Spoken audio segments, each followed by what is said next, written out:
Hello बच्चों, let's read the question. The practical study of inheritance pattern of traits in human beings is quite difficult as compared to plants. What is the best method to analyze the inheritance pattern of traits in humans? तो देखिए क्या कह रहा है कि plants में तो जो इनहेरिटेंस पैटर्न होता है ट्रेट्स का, उसकी प्रैक्टिकल स्टडी करना आसान होता है, लेकिन ह्यूमंस में ये जो इनहेरिटेंस पैटर्न है ट्रेट्स का, ये एनालाइज करना, उसे पढ़ना बहुत मुश्किल होता है। तो ऐसे में कौन सा मेथड है जो बेस्ट माना जाता है ट्रेट्स के इनहेरिटेंस पैटर्न को एनालाइज करने के लिए? तो यहाँ पे की कॉन्सेप्ट क्या हो जाएगा? Analysis of trait inheritance.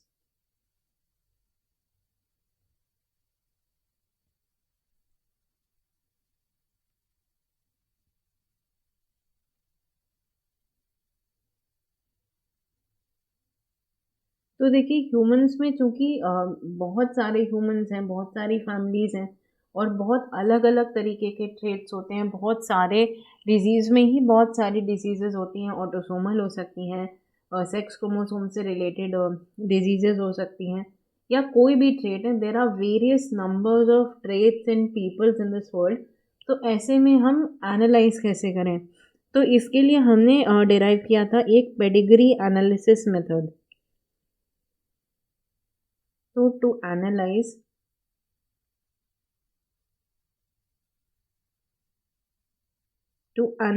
the inheritance,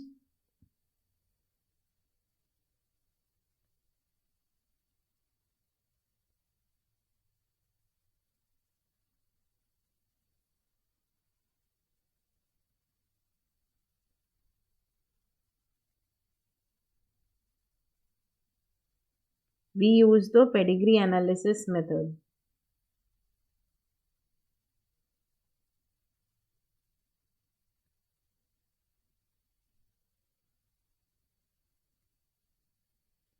इसमें हम क्या कहते हैं करते हैं, किसी भी एक पर्टिकुलर फैमिली या किसी जनरेशन में किस तरीके से कोई एक डिजीज़ या कोई एक ट्रेट जो है वो पास ऑन हो रहा है, इसको हम एक ग्राफिक फॉर्म में पढ़ते हैं।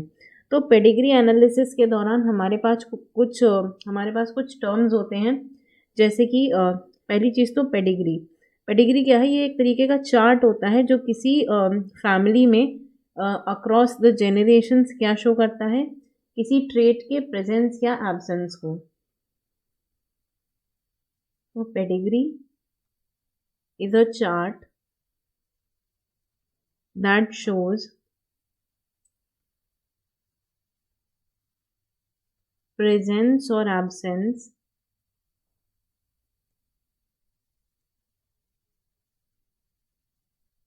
of a trait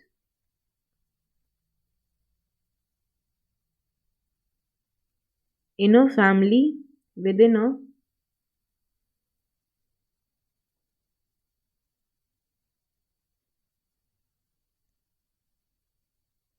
across generations। इसमें हम अलग अलग जनरेशन्स में किस तरीके से वो ट्रेट पास ऑन हो रहा है वो पढ़ सकते हैं।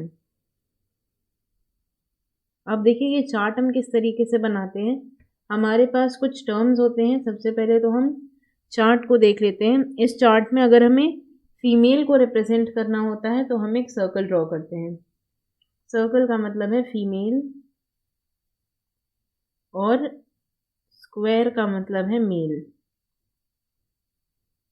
तो अगर हम एक कपल को दिखाना चाहते हैं तो हम इसमें स्क्वायर सिंगल लाइन के साथ कनेक्ट करेंगे एक सर्कल को, जिसमें ये जो सिंगल लाइन इन दोनों के बीच में है, कपल के बीच में है, इसको हम क्या कहेंगे? This will be the marriage line. और अगर हमें इनके बच्चे दिखाने हैं तो हम यहीं से इसी लाइन के बीच से इस तरीके से एक लाइन निकालेंगे, और इसमें अगर हमें दो बच्चे दिखाने हैं जिसमें से एक मेल होगा तो ये इस तरीके से दिखाया जाएगा, और अगर एक फीमेल होगी तो वो इस तरीके से दिखाया जाएगा।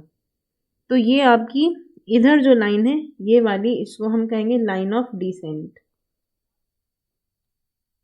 Line of descent. और ये जो आपकी लाइन है ये हो जाएगी सिबलिंग लाइन। तो इस तरीके से हम किसी ट्रेट की इनहेरिटेंस को यहाँ पर पढ़ सकते हैं।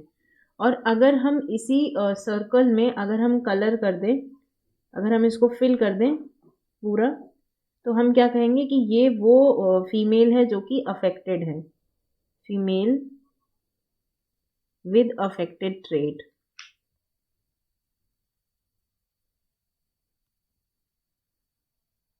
इसी में देखिए और भी चीज़ें होती हैं, जैसे कि अगर हमें ट्विन्स को शो करना है तो हमें एक ही लाइन से दोनों को कनेक्ट करना है, चाहे वो मेल हो चाहे फीमेल हो। उसे हम सिंगल बाइफरकेशन से यहाँ पर दिखाएंगे।